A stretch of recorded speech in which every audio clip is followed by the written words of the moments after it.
The year was 1777. America was not yet a nation, but a battlefield, a land caught between freedom and empire. The American Revolution raged across the colonies. Cities burned, farms were looted, families torn apart. Every man, woman, and child lived in the shadow of war. The British Crown, determined to crush the rebellion, sent soldiers, warships, and loyalist allies to terrorize villages. Entire towns could vanish overnight. The colonies, scattered and weak, depended on their militias, ordinary farmers and craftsmen who left their homes at a moment's notice to defend liberty. It was in this world, one of fear and fire, that a young girl named Sybil Ludington lived. She was only 16 years old, the eldest daughter of Colonel Henry Ludington, commander of the local militia in Putnam County, New York. Her life, until that moment, had been quiet. She worked the family farm, helped raise her younger siblings, and listened to the distant thunder of war. But on one unforgettable night, she would step into history. Because on that night, when the Revolution's fate in New York hung by a thread, it would not be a general, nor a famous soldier, but a teenage girl on horseback who would rise to meet destiny. And her name was Sybil Ludington. It was the night of April 26, 1777. Spring had just touched the Hudson Valley, yet the winds carried more fear than warmth. The British had burned Danbury, Connecticut, destroying precious supplies the rebels desperately needed. Now, Loyalist raiders and British troops were marching west, their torches lighting the sky with flames of terror. Word traveled fast in those days, not by telegraph or radio, but by riders, lone messengers on horseback racing through the darkness.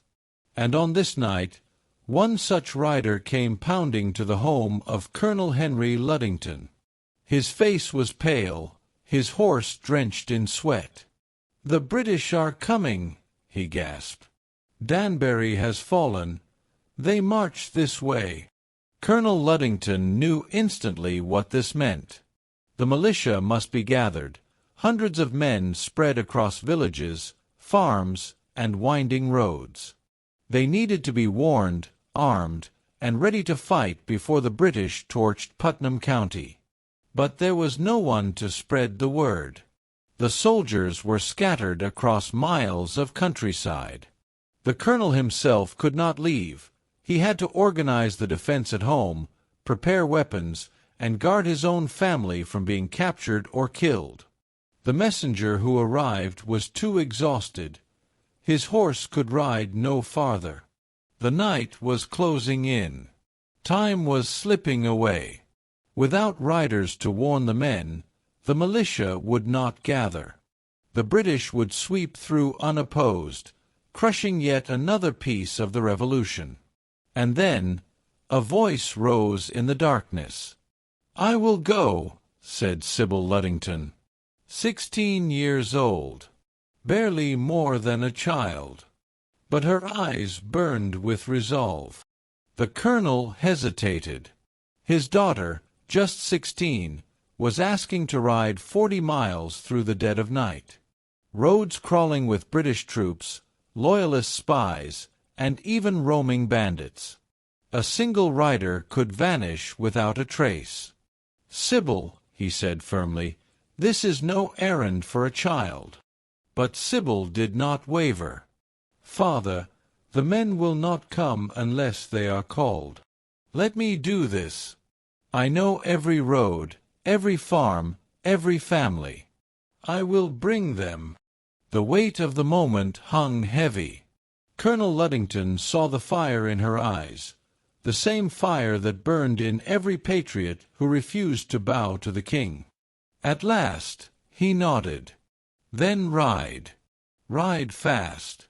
Ride hard. And God keep you." Sybil saddled her horse, Star, a strong and loyal animal. The sky was dark with storm clouds, the moon hidden, the forest alive with the sounds of crickets and distant thunder. With no lantern to light her way, for fear of being spotted, she set off into the blackness. The hoofbeats echoed like drums of destiny. Every turn of the road was a gamble. Behind one bend could be a farmhouse, behind another an enemy patrol. She rode to one farm after another, hammering on doors, shouting, "To arms! To arms! The British are burning Danbury!" Men stumbled from their beds, snatching muskets and powder horns. Wives pushed husbands out the door. Boys, barely older than Sybil, grabbed rifles and swore to follow. The storm broke overhead, rain slashing down in sheets. Mud clung to her boots, soaked her clothes, but still she pressed on. 40 miles, through storm, through fear, through darkness. In the forest, shadows moved, British soldiers, perhaps loyalists lying in wait. Once, a group of bandits appeared on the roadside, their torches flickering like demons. Sybil spurred her horse, darting into the woods, the branches whipping her face, her breath burning in her chest. But still she rode. For hour after hour, Sybil carried the spark of rebellion across the night, a single girl igniting the fire of war. By dawn, nearly 400 militiamen had been awakened, armed, and were marching to join the fight. The ride begins. Colonel Ludington's study was dim, the only light coming from a dying candle. Maps of New York and Connecticut lay spread across the table, stained with ink and sweat. Outside, the night howled with the coming storm. In the distance, a faint red glow flickered against the horizon, the burning of Danbury. The colonel pressed his hands against the table, weary and torn. He had sent men out earlier, but too few. His regiment was scattered, farmers tending their fields, blacksmiths at their forges, tradesmen asleep in their homes. If they didn't rally now, the British would cut through the countryside like fire through dry brush. And then came Sybil. 16, small in frame, yet steady in resolve. "Father," she said quietly, "let me go." The colonel looked up, startled. "You ride into the storm. There are soldiers on every road. You could be killed." Sybil's hands tightened on the edge of the table. Her voice did not tremble. "Then better I fall than the cause. If no one warns them, Danbury will not be the last town to burn. Our men need the call, and you cannot leave the regiment. Let me do this." The colonel searched her eyes. He saw not a child, but a spark of the same defiance that had driven men to stand at Lexington and Concord. His heart warred with itself, the father wanting to protect, the soldier knowing this was the only way. Finally, with a heavy breath, he nodded. "Take Star. Ride fast, ride silent. Do not stop for anything. Remember, every man you wake tonight may be the one who saves another's life tomorrow." Sybil's lips pressed into a firm line. "I will not fail." Into the darkness. The rain had not yet begun, but the air was thick and heavy, the sky restless with clouds. Sybil mounted Star, her black mare, and felt the familiar grip of the reins in her hands. The horse snorted, sensing the urgency, ready to fly into the night. She had no lantern. A light would betray her to wandering British patrols. She would ride by memory and instinct alone, guided only by faint starlight filtering through the clouds. The first stretch of road was silent but eerie. Every rustle of leaves seemed like footsteps, every broken branch like a musket being cocked. Sybil leaned forward, urging Star into a gallop. The sound of hooves thundered through the forest, echoing off the hills like a war drum. The first door. Her first stop was a farmhouse on the ridge. She pounded on the door with her fist, her voice carrying through the night. To arms! To arms! The British march on Danbury! A man stumbled out, half asleep, musket already in hand. His wife clutched a candle, shielding her children behind her. "Who rides at this hour?" the man demanded. "Sybil Ludington," she cried. "Gather your powder, gather your shot. The colonel calls you to march."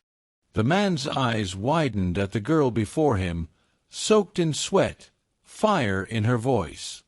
He nodded once, then shouted for his sons to rise. Sybil did not wait to see more. She was already back in the saddle, flying to the next farm. Storm and shadows.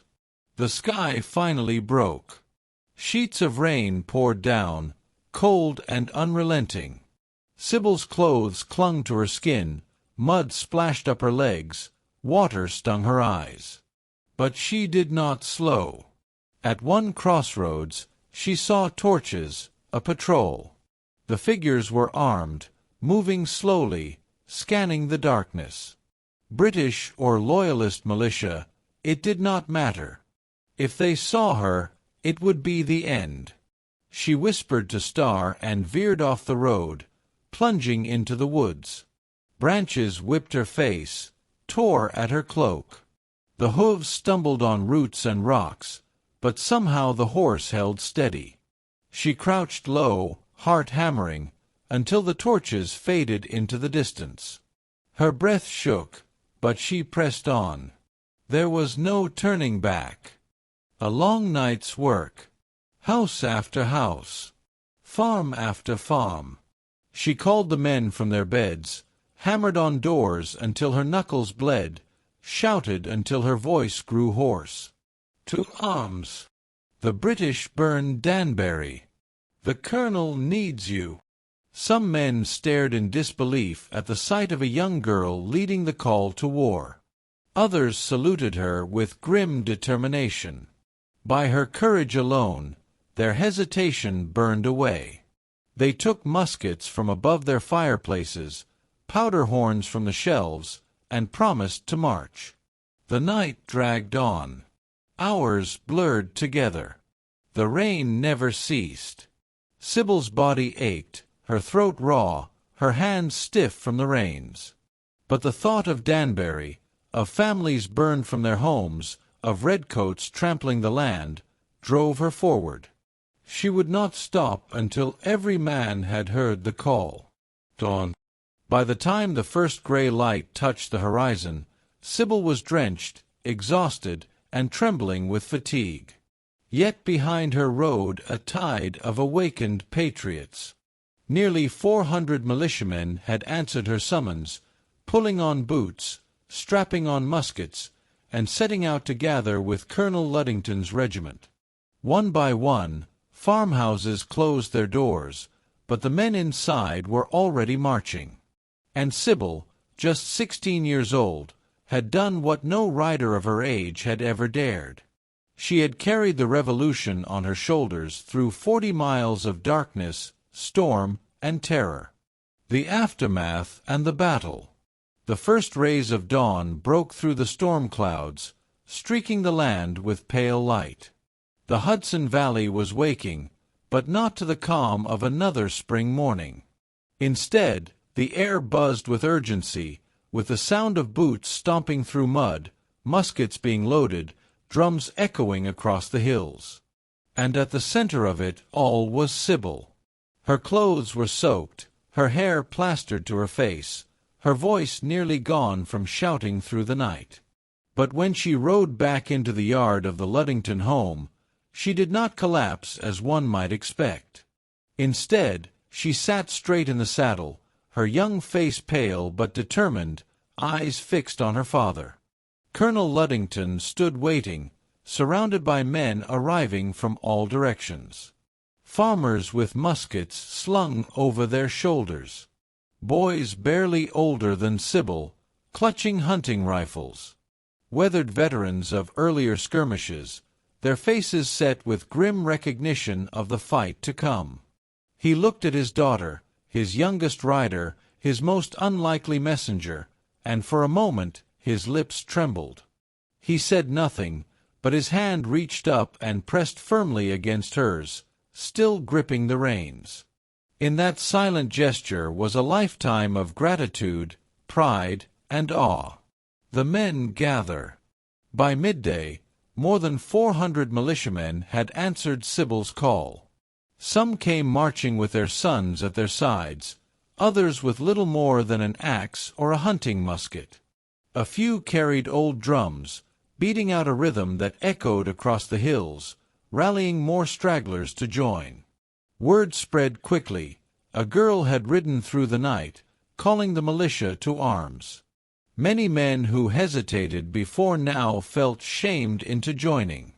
If a 16-year-old girl could face the storm and the enemy, what excuse did grown men have to remain in their beds? The regiment swelled with numbers.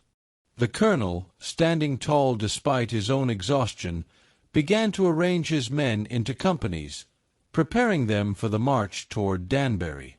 Danbury in flames. But the enemy was not idle. On April 26, 1777, British forces under General William Tryon, some 2,000 strong, descended upon Danbury, Connecticut. The town, poorly defended, could not withstand such numbers. Red-coated soldiers stormed through the streets, muskets flashing, torches blazing. Warehouses full of supplies for the Continental Army were set alight. Crates of food, barrels of rum, gunpowder, tents, and uniforms, everything that Washington's army so desperately needed, went up in smoke. The townspeople watched in horror as the night sky turned red. Homes were broken into, property destroyed. The fire roared louder than the cries of women and children forced into the cold. Danbury was burning. The militia responds. By the time Colonel Ludington and his hastily gathered men set out, the town itself was already lost. But the war was not measured only in towns. It was measured in the courage of those who refused to bend. The militia advanced quickly, harassing the British as they moved back toward the coast. Sybil, though exhausted, rode at her father's side for part of the march, refusing to be sent to rest. She had ridden 40 miles already, but her spirit burned hotter than her fatigue. At Ridgefield, the militia caught up with the British. What followed was fierce, chaotic, and bloody. American fighters, fewer in number, poorly armed, but driven by fury, clashed with the disciplined redcoats in narrow streets and wooded ridges. Muskets cracked, smoke filled the air, and shouts rang out as men fought hand to hand. General Benedict Arnold, not yet a traitor but still a patriot, led part of the counterattack. He fought with such ferocity that his horse was shot from beneath him, and he narrowly escaped death. Though the British held the ground, their march back to Long Island was anything but triumphant. The militia, ragged and relentless, struck again and again, biting at their heels, reminding them that this land would never be conquered easily. Sybil's legacy in the battle. Though she did not fight with musket or bayonet, Sybil's ride was the thread that wove the entire response together. Without her, the militia would have remained scattered, asleep in their beds, unaware of the danger until it was far too late.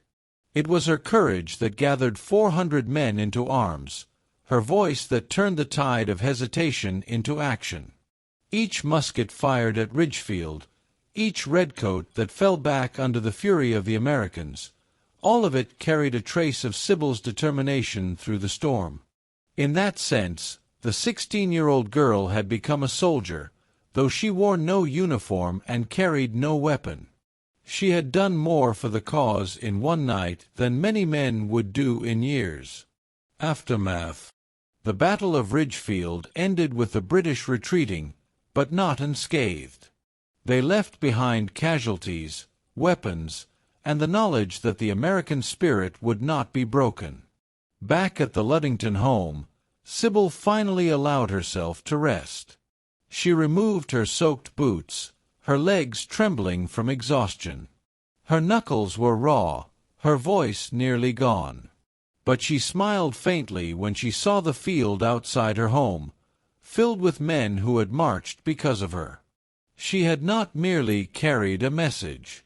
She had carried a nation's hope through 40 miles of storm and danger. And though history would long overlook her, those who knew the truth whispered her name with reverence. Sybil Ludington, the girl who rode farther than Paul Revere, and with the fate of her people on her shoulders. The legacy of Sybil Ludington. The years passed. The Revolution raged on, with battles fought from the Hudson Valley to the Carolinas, until, at last, victory came and a new nation was born. The United States of America stood upon the world stage, fragile, young, but free. And yet, as the names of heroes were written into history, one name was left to the shadows. Paul Revere was remembered in poems and paintings. His midnight ride became a symbol for generations of schoolchildren, told and retold until it echoed through the halls of history. But Sybil Ludington, who had ridden twice as far, at greater risk, through storm and night, was forgotten outside her small corner of New York. Why? Perhaps because she was a woman, and the age of the 18th century was not yet ready to elevate a girl to the ranks of soldiers and generals. Perhaps because she had not fought with a musket, but with a voice and unyielding courage. History too often remembered the thunder of cannons and the clash of swords, but it sometimes forgot the quieter acts of endurance that kept an army alive. A life in silence. After the war, Sybil lived a quiet life. She married, bore children, and tended to her home in Paterson, New York. She did not seek glory, nor tell her tale often. To her, the ride was not about fame, but duty, a simple act to protect her family, her neighbors, and her country. But those who lived through the night of her ride never forgot. Old militiamen would recall the sight of the young girl on horseback, hair whipping in the rain, calling them to arms. They would tell their children and grandchildren of the courage that had shamed them into action. She passed away in 1839, at the age of 77, buried in a quiet grave that bore little sign of the storm she had once defied. The rediscovery. It was not until nearly a century later that Sybil's name began to resurface. Historians combing through letters, records, and family testimonies pieced together her story. Slowly, the tale of the 16-year-old rider emerged, a tale that demanded to stand beside that of Revere. The Daughters of the American Revolution erected a statue in her honor in Carmel, New York. The bronze figure shows her astride her horse, arm raised high, forever caught in the moment of her greatest courage. Her home still stands, preserved as a piece of living history, where visitors can walk the same ground from which she set out on that fateful night. A symbol beyond the Revolution. Today, Sybil Ludington's ride has become more than just a revolutionary war tale. It is a symbol of the hidden heroes, those who are not sung in poems, not painted on grand canvases, but whose actions tip the scales of history nonetheless. She represents the courage of women who stood, often unseen, at the heart of the Revolution. Wives who carried supplies through dangerous roads. Daughters who melted lead for bullets in their kitchens. Mothers who sent their sons to war, and sometimes went themselves. Sybil's story tells us that heroism is not measured by age, gender, or the weapon in one's hand. It is measured by the courage to rise when others sleep, to act when others hesitate, and to risk everything for a cause greater than oneself. Epilogue. And so, when the night is dark, and the storm beats against the windows, Remember the 16-year-old girl who once rode through the Hudson Valley. Alone. Unarmed. Relentless. Her name was Sybil Ludington, the forgotten rider of the Revolution, the girl whose voice called 400 men to arms, and whose courage carried a nation one step closer to freedom.